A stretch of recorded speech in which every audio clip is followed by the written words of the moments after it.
आश्रम के अंदर जगह नहीं मिली। अभी रात का अंधेरा हो गया है, रात के 7:30 बज चुके हैं और अंधेरा ही अंधेरा उधर जंगल के अंदर। समझ नहीं आ रहा क्या करें। यहाँ से 3 किलोमीटर और जाना पड़ेगा, 45 मिनट लग जाएंगे।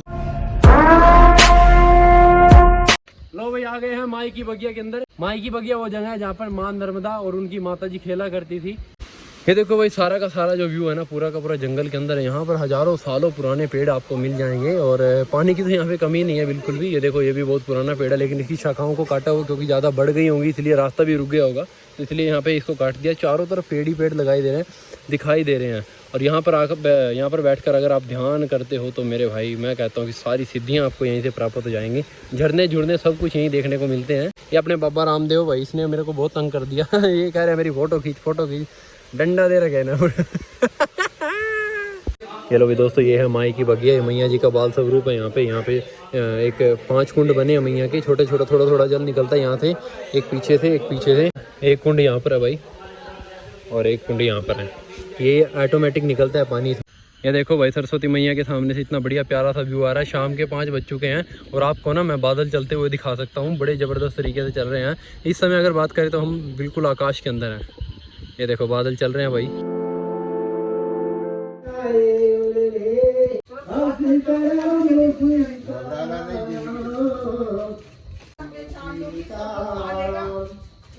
तो यह है नर्मदा मैया का उद्गम स्थल है। यहीं से मैया का उद्गम हुआ है, मतलब यहीं से मैया की उत्पत्ति हुई है और यहीं से पूरी मध्य प्रदेश और गुजरात के अंदर मैया के बहाव चलता है। ये भाई काफ़ी सारे शिवलिंग यहाँ पे मंदिर है। और आज तो जन्माष्टमी है भाई, भगवान श्री कृष्ण जी का जन्मदिन है। आज रात को यहीं पर प्रवचन का प्रोग्राम है और वहाँ सामने भाई कृष्ण जी का मंदिर है, सजावट चल रही है भाई। बहुत आनंद है। यहाँ पे कुंड है भाई, कुंड में लोग ना स्नान करवाते हैं। मतलब आप खुद यहाँ पे खुद स्नान नहीं करते हैं, शिवलिंग जितने भी उनको स्नान करवाते हैं। यहाँ सारे जितने मंदिर आप देखेंगे ज़्यादातर शिवलिंगों के हैं यहाँ पे।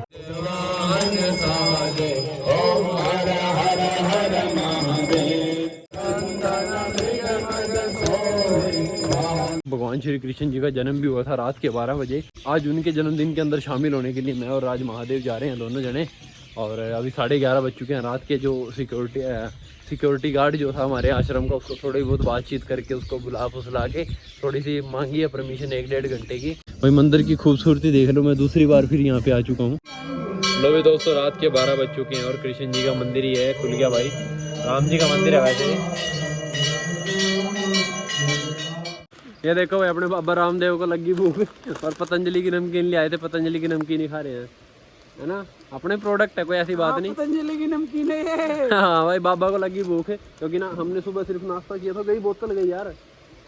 कपिल धारा पे आ चुके हैं भाई। ये जो धारा है ना पूरी पहाड़ के ऊपर से बहती है। कपिल ऋषि जी ने तपस्या करी थी, आज उनके नाम पे एक धारा बह रही है यहाँ पे। आज आपको अभी तक की 1 साल की यात्रा का इतना जबरदस्त सीन दिखाने वाला हूँ, देख कर जाना भाई, चूकना मत। लो भाई दोस्तों देख सकते हो कपिल धारा देख सकते हो। यहाँ से वाटरफॉल्स बोलते हैं इंग्लिश में, लेकिन हम धारा बोलते हैं उसको। ये देखो भाई क्या जबरदस्त धारा बह रही है भाई, बड़ा आनंद ही आनंद आ रहा है यहाँ पे। तो भाई आप भी आओ कभी जिंदगी में। अमरकंटक के अंदर सबसे बढ़िया जो चीज़ आपको देखने को मिलेगी या तो नर्मदा मैया का उद्गम स्थल और या फिर कपिल धारा भाई। हाँ ये बात जो झरना है ना यहाँ तक भी उसकी फुहार आ रही है यार, बात है यार जबरदस्त।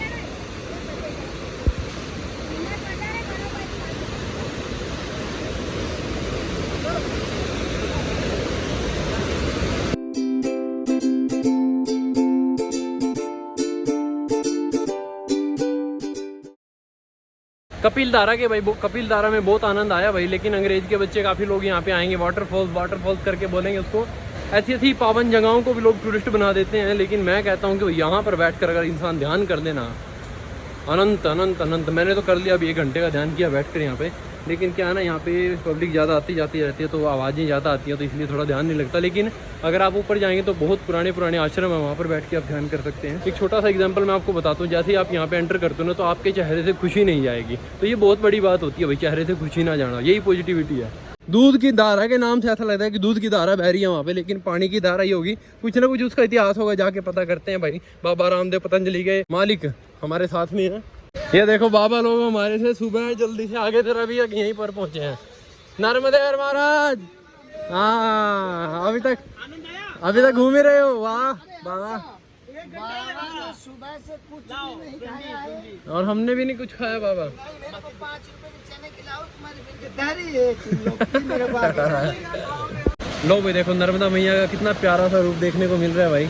ना माँ नर्मदा कितने प्यारे और शांत तरीके से बह रही है भाई, देखने लायक रूप है। अगर ध्यान से देखें तो माँ मैया का रूप इसके अंदर ही देखने को आपको मिल जाएगा। कि प्रकृति का ध्यान रखना चाहिए, पेड़ पौधे लगाने चाहिए और पेड़ों के साथ बात करनी चाहिए, हाँ, तब जाकर आपका जो डिप्रेशन ख़त्म हो जाता है। मैंने एक बंदे को एक बात बोली थी, एक महिला थी, थोड़ा डिप्रेशन में चली गई थी, अकेलापन महसूस हो रहा था, तो मैंने उसको एक सलाह दी थी और मेरे काफ़ी करीब भी है वो, काफ़ी अच्छी दोस्त है मेरी, वो बहुत अच्छे से हमारी बातचीत भी होती है कई बार महीनों 2 महीने में।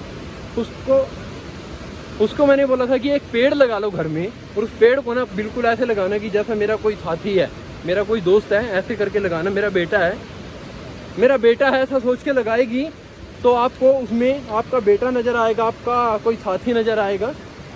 तब उस महिला ने वो पेड़ लगाया, पेड़ लगाने के बाद उसने काफ़ी समय उसमें बिताया, 1 साल का भी वो पेड़ हो चुका है। और वो कहती है कि जब भी मुझे कोई दिक्कत होती है तो मैं इस पेड़ के सामने आकर बैठ जाती हूँ और मुझे जो डिप्रेशन होता है वो ख़त्म हो जाता है वो सब कुछ भूल जाती है उस पेड़ के सामने आते ही। तो ये होती है पेड़ों की महिमा भाई, हल्के में मत लेना पेड़ों को।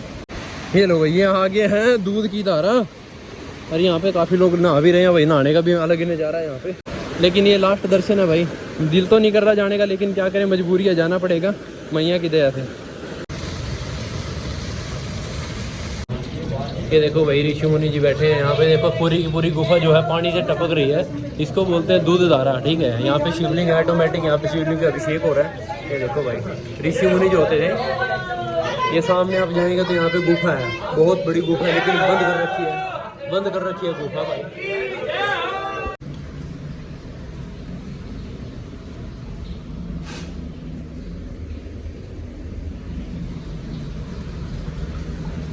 लो भी दोस्तों, आज फिर आ गए हैं मैया जी के दरबार में। आज शाम की फिर आरती करेंगे। 24 घंटे में मैया जी का एक बार दरबार खुलता है, वो भी शाम की आरती में। ऋषि मार्कंडेय जी का आश्रम है और वहाँ पर मृत्युंजय मंत्र की उत्पत्ति करी थी, तो वहीं उस मंदिर में जाके आएंगे दर्शन। यहाँ माइक के पास में आ जाइए, सिर्फ आपके जीवन के कीमती 10 मिनट चाहिए। आपको पता भारत को श्रेष्ठ क्यों माना जाता है, सनातन संस्कृति को श्रेष्ठ क्यों माना जाता है? क्योंकि जितने भी भगवान, जितने भी बड़े बड़े ऋषि हुए हैं, उन सब ने भारत के अंदर ही जन्म लिया, इसलिए भारत को सर्वश्रेष्ठ माना जाता है।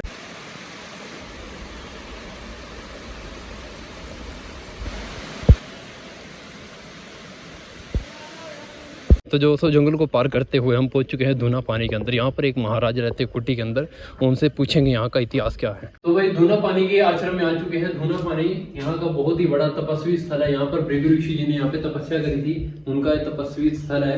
बहुत ज्यादा एनर्जी है, मैं एनर्जी के बारे में हमेशा बात करता हूँ। यहाँ पर बैठने से, यहाँ पर 10-15 मिनट 20 मिनट ध्यान करने से बहुत सारी सिद्धियां प्राप्त हो सकती है आपको। ये हमें जंगल में घुमाएंगे। जो हमारे साथ 3-4 लोग थे राजस्थान के, वो हमारा साथ छोड़कर चले जा चुके हैं, लेकिन हमें कोई टेंशन नहीं है, अब दादा हमें घुमाएंगे। ये जो जंगल का नाम, इस जंगल का नाम धूनी पानी है। यहाँ पर गाड़ियाँ कम से कम 3 किलोमीटर पहले रुक जाती है, उसके बाद आपको पैदल चलना पड़ता है। ये देखिए हम कितनी मेहनत कर कर ऊपर चढ़ रहे हैं भाई। तो हमें भृगु ऋषि जी का एक कमंडल मिला है। कमंडल एक पत्थर के आकार का दिखाई दे रहा है। इसके अंदर अगर हम हाथ देते हैं तो इसमें से पानी निकलता है। पत्थर के अंदर ऑटोमेटिक पानी है। ये देखो भाई, अगर ऊपर से देखते हैं तो कमंडल की आकृति का हमें देखने को मिलता है।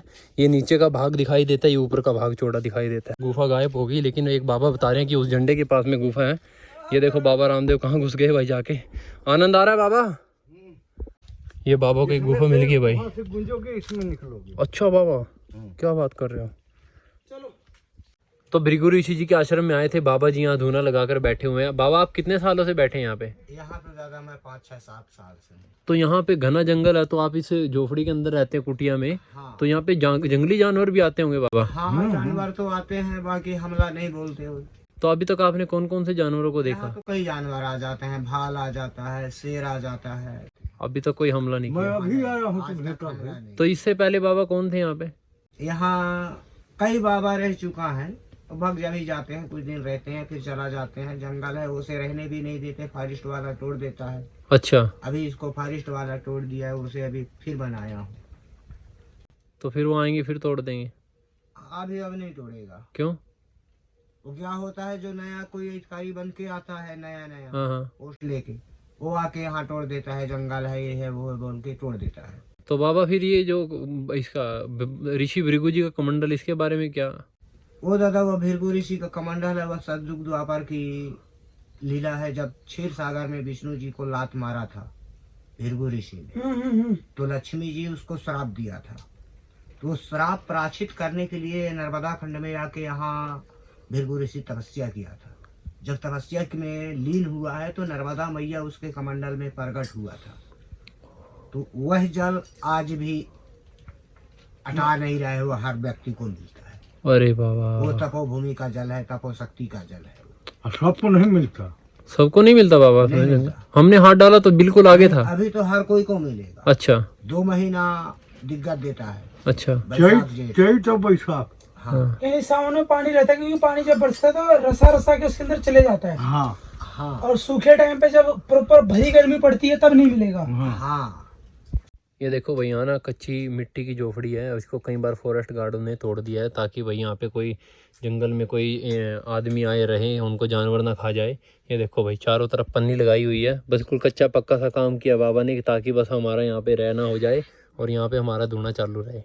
तो दोस्तों ये देख सकते हैं आप, हम कहाँ पहुँच गए जंगल के अंदर। यहाँ तो कोई भी नहीं आता। आज भी हमने बाबा जी को पूछा कि यहाँ, बोला बाबा जी ने बोला कि यहाँ पे काफ़ी दिनों बाद में, अभी तो आपसे पहले राजस्थान से लोग आए थे 3-4 और आप आए हो। अगर यहाँ इन जंगलों के अंदर आने के लिए गाँव के आसपास के लोगों की मदद लेनी पड़ती है। अगर मदद ना ले तो जंगल में कन्फ्यूज हो जाएंगे और पूरा का पूरा दिन रात वहीं पर घूमते रहेंगे, उनको रास्ता ही नहीं मिलेगा। लेकिन भगवान की कृपा ऐसी रही भाई, हम भी आए थे, हम तो हमारे पास तो कोई गाइड नहीं था, लेकिन हम चलते गए, कई रास्ते भटके, कई रास्ते हमने सही पकड़े, करते करते हम भृगु ऋषि जी के आश्रम में आ ही गए भाई। देखो ये किस्मत की बात है, इस घने जंगल के अंदर फॉरेस्ट गार्ड किसी को नहीं आने देते, लेकिन हमें तो कोई नहीं मिला और भगवान जी के दर्शन हो गए।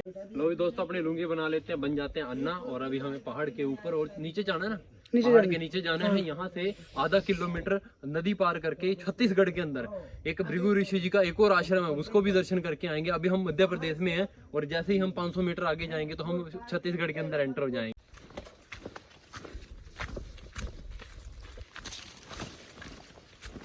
अरे रुको बाबा, हमें अकेला छोड़ के मत जाओ बाबा।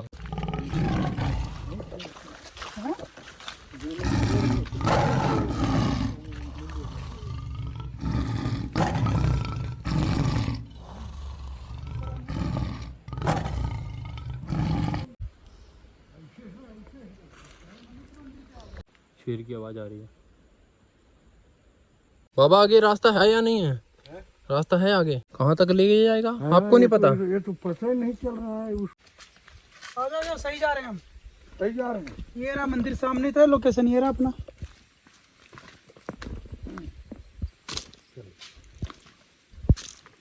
ये देखो भाई, इसके साइड में अगर हम देखें तो पूरा का पूरा खाई है। अगर खाई में गिर गया जो भी आदमी तो बस समझ लो 3 आदमी है, 3 में से 2 को ही घर जाना पड़ेगा। बोलो गजानन महाराज की जय।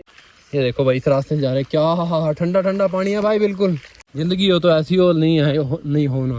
तो इसलिए बोलता हूँ घर से निकलो, यात्रा करो, दुनियादारी देखो, जंगल वंगल में जाओ भाई और पता करो कि जंगल में और पता करो हमारे देश में क्या क्या चीजें हैं, कौन सी चीज कहाँ पर है और क्या चीज किस चीज के लिए काम आती है। हाँ लो भी दोस्तों, पहुंच चुके हैं चंडी गुफा में। एक छोटा सा आश्रम हमें देखने को मिला, बड़ा प्यारा सा है भाई, मिट्टी का आश्रम बना हुआ है। यहाँ पे स्वामी जी हैं जो बाबा जी हमारे साथ में चलेंगे पूजा कराने के लिए। सबसे बढ़िया मेन बात जो है, यहाँ पे पंचमुखी हनुमान जी और शंकर भगवान जी का शिवलिंग है। और इससे भी चमत्कारी बात यह है कि ये जो पेड़ देख रहे हो आप बरगद का, इसकी जो आकृति है ना वो ऐसे फैली हुई है जैसे एक पिताजी अपने बच्चों को बाहें फैलाकर बुला रहा हो। देखो भाई कितना प्यारा सा पेड़ है। चलो नीचे चलते हैं, माँ चंडी जी के शक्ति रूप के दर्शन करते हैं।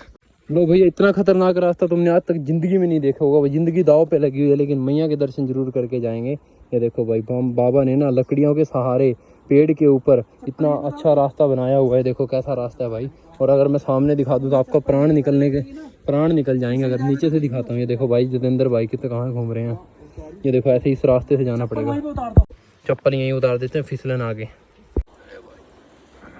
ये देखो भाई, मैया रानी के 51 शक्तिपीठ में से एक शक्तिपीठ में पहुंच गए, जिसको काली का रूप बोला जाता है। गिर गया तो पैर फिसल गया मेरा भाई। तो दोस्तों ये देख सकते हो चंडिका मैया की गुफा, माता जी का बायना कुल्ला, हिंदी में बोलते हैं बायना कुल्ला बोलते हैं भाई। वो यहाँ पर है नितम बोलते हैं ना, बाएं नितम बोलते हैं। ऐसे हम आपको समझाने के लिए बोलते हैं बाया कुल्ला जो बोलते हैं हिंदी में, वो यहाँ पे गिरा था मैया का। और यहाँ पर मैया जी का शक्तिपीठ है भाई। कौन सा शक्तिपीठ आता है महाराज यहाँ पे? नहीं, नंबर कौन सा नंबर आता है? इसका बोलते हैं 39। ये 39वां शक्तिपीठ है भाई। और माता जी के इस शक्तिपीठ पे बहुत कम लोग आ जाते हैं। कितने % लोग यहाँ आ पाते हैं? अरे मैं अगर 100% अगर आने के लिए सोचे तो मेरे ख्याल से 20 या 25%। 20 या 25% ओनली? हाँ, बाकी ज़्यादा नहीं। खतरनाक रास्ता है पूरा। ये देख सकते हो भाई, यहाँ पे जो झरना बह रहा है यहाँ पे, ये परमानेंट चलता, 12 महीने चलता पूरा। और साथ में देखो पूरी की पूरी खाई है। यहाँ आना बहुत मुश्किल है भाई, लेकिन मैया की अगर आपके ऊपर कृपा हो गई तो आप यहाँ पे आ सकते हो भाई। हम भी बड़ी मुश्किल से यहाँ पे आए हैं, मैया की कृपा हुई, उनका आदेश हुआ तो हम यहाँ पे आ पाए, वरना तो भाई बहुत मुश्किल है यहाँ पे आना। इस वीडियो को इतना शेयर करें ताकि लोगों तक ये वीडियो पहुँचे और मैया के दर्शन सभी लोगों को मिले। ये लो भी दोस्तों, माता जी के 51 शक्तिपीठ में 39वां शक्तिपीठ है जो कि चंडिका मैया जी का है। ये देखो भाई, अपने राजेंद्र भाई कौन से रास्ते से आ रहे हैं। यहाँ सामने झरना बह रहा है एक, और एक सामने झरना वो बह रहा, बाबा ने दिखाया वो, अगर दिखाई दे रहा आपको, वो सामने झरना बह रहा भाई। कम से कम 3 किलोमीटर दूर हमारे थे। ये देखो भाई, छत्तीसगढ़ का व्यू देखो, क्या बात है भाई, जबरदस्त। एक कोठी ही एक दिखी हमें तो, झोपड़ी थी नीचे बस, और तो कुछ दिखाई नहीं दे रहा यहाँ पे। बाबा जी आप धन्य हो, आपकी कृपा बनी रहे सब पे, और मैया की कृपा आप पे बनी रहे, मैया सेवा लेती रहे आपसे। तो दोस्तों अगले दिन की बारी शुरू हो जाती है। अगले दिन हमारी जाने की तैयारी है, लेकिन यहाँ पर कौन सा जलेश्वर महादेव भी है, कोटेश्वर महादेव भी है, लडेश्वर महादेव भी है, और एक और महादेव जी। अब हम जंगल के अंदर आए थे, जंगल के अंदर रास्ता नहीं था, जंगल के रास्ते चल कर आए हैं, मैप भी बंद हो गया था, तो हम ना हाथों के इशारे पर आए हैं, दिशाओं के इशारे पर। यहाँ पर हैं कोटेश्वर महादेव जी।